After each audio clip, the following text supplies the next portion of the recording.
दिल्ली से 2-2.5 घंटे की दूरी पर राजस्थान का एक मझौले आकार का शहर है अलवर। अलवर शहर के भीतर और आसपास कुछ सुंदर पर्यटक स्थल हैं।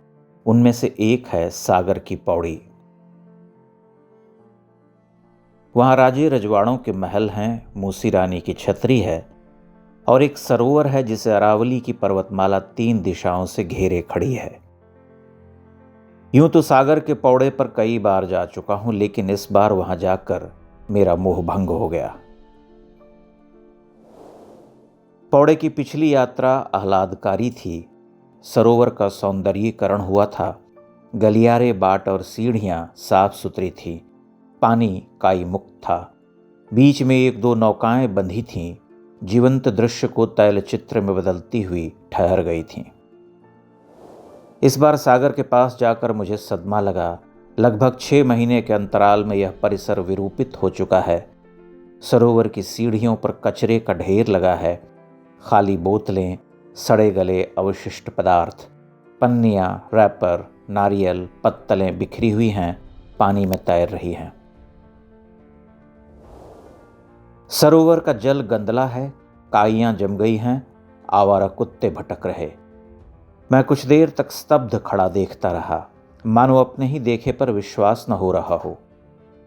भला यह कैसा समाज है जो इतना अभद्र, अनपढ़, अकृतज्ञ और उद्दंड है?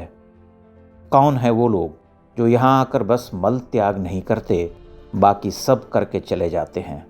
नागरिक दायित्व से कितना विपन्न है यह देश। मुझे वीडियो बनाते हुए देखकर मुंडेर पर बैठा एक व्यक्ति हंस रहा था। वह सागर परिसर में काम करता है। उसने व्यथा कथा सुनाई।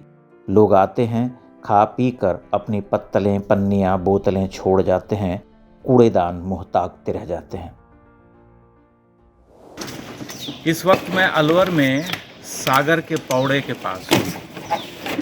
पिछली बार जब मैंने यहाँ की यात्रा की थी और एक वीडियो बनाया था और यह दिखाने की चेष्टा की थी कि यहाँ कितनी गंदगी पसरी हुई है, उसके बाद से लगभग 8-9 दिनों का समय बीत चुका है और दिवाली भी जा चुकी है। लेकिन दिवाली के बाद भी जब मैं यहाँ आया हूँ तब भी स्थिति वैसी ही है।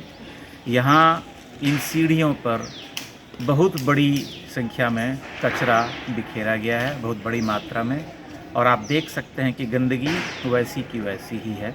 ये न केवल व्यवस्था के ऊपर प्रश्न है, बल्कि उन सभी नागरिकों और पर्यटकों के ऊपर भी प्रश्न है कि जो यहाँ घूमने आते हैं वे अपने खाए हुए जो पदार्थ होते हैं, खाई हुई जो वस्तुएं होती हैं, उन सब के जो अवशिष्ट होते हैं, पन्नी, रैपर, बोतलें, प्लेट आदि यहाँ इस जलाशय की सीढ़ियों पर फेंक करके चले जाते हैं और इस तरह से स्वच्छ भारत का जो अभियान है उसमें पलीता लग जाता है। अलवर का यह क्षेत्र एक आकर्षक पर्यटक स्थल है, हो सकता है। अरावली के हरित प्राचीरों से घिरा यह आंगन सुरुचिपूर्ण प्रासादों और मनहर जलाशय से समृद्ध है, लेकिन इसकी अवस्था दयनीय हो चुकी है। राजमहल से सटा गलियारा इतना गंदा है कि चलते हुए असुविधा होती है। उसके छोटे छोटे कक्षों की खाली जगहें तक सड़े गले खाने और पन्नियों से पटी पड़ी हैं। हर आदमी बस फोटो खींचने, खिंचवाने और रील बनाने में व्यस्त है। अलवर एक उदाहरण है, भारतीय समाज का अपरिवर्तनीय सत्य। 2014 में सत्ता बदलने के बाद स्वच्छता अभियान चला। देश के प्रधानमंत्री स्वयं एक प्रतीक बनकर उभरे। रेलवे प्लेटफॉर्म और अन्य सार्वजनिक स्थलों के दृश्य बदलने लगे। यह सब कुछ वर्षों तक चला, फिर भारतीय समाज अपने पुराने स्वभाव की ओर लौट पड़ा। विशेष रूप से कोविड के बाद सड़कें और सार्वजनिक स्थान फिर से 2014 के पहले वाले स्तर पर गंदे हो चुके हैं। जनता जब खुद ही स्वच्छता नहीं चाहती तो सरकार भला क्यों चाहेगी?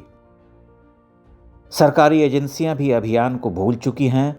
लंबी दूरी की ट्रेनों में जमा होने वाला टनों का कचरा दिल्ली और अन्य शहरों के बाहरी क्षेत्रों की पटरियों पर फेंका जाता है।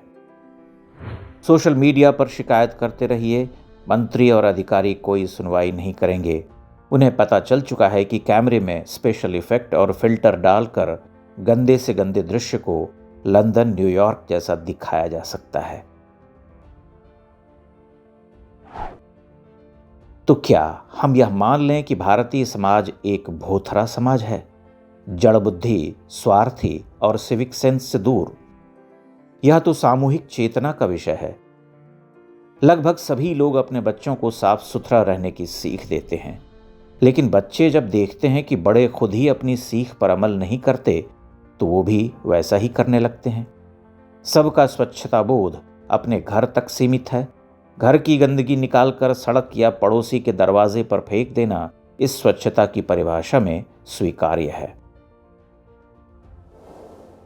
फिर इस संकट का हल क्या है? जबकि हम सभी जानते हैं कि यह कोई संकट ही नहीं अगर मातृभूमि के प्रति आदर और प्रेम का भाव हो। वह अभाव ही तो हमें अभद्र और दरिद्र बनाता है। हम अपने ही पूर्वजों की धरोहरों की छाती पर नृत्य करते हैं, अपनी ही सार्वजनिक संपत्ति को कचरे का ढेर बना देते हैं। एक विकृत उल्लास हमारा स्थायी भाव है। इस विकृति के भयावह परिणामों से हम अनभिज्ञ हैं। भिज्ञ हैं भी तो हमें भय नहीं होता।